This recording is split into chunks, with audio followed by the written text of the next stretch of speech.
In this video, I will show you how you can open RAR files without installing a third-party app. As you can see, I have a RAR file over here. Now to open this file, just go to your home screen, then open the app library. Now from here, just look for the Shortcuts app.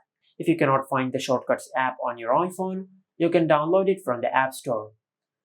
After you open the Shortcuts app, in the library section, just tap on the plus icon. Now in the search bar, just search this.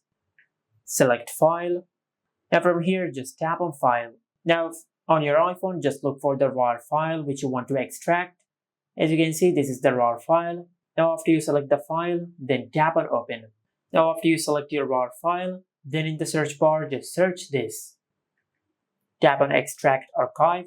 Then finally in the search bar, just search this. Now just tap on Save File. And after you do that, now just tap on the drop down arrow over here. Then tap on Rename. Now just give a name to the shortcut which we have created. For an example, I will name it RAR Extract. Then tap on Done. Now after that, just go back. And as you can see, this is the shortcut which we have created.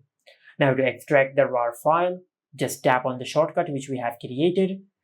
Now on your iPhone, just select the place in your storage where you want to save the extracted file. For an example, I will go to on my iPhone. I will extract the file over here. Now just tap on Open. Now if you go to your home screen, then just go to the place where you have saved your extracted file. In my case, I have selected on my iPhone. As you can see, this is the file which we have extracted. Just like that. And this is how you can open RAR files on any iPhone. Make sure to like, comment and subscribe. Thank you for watching.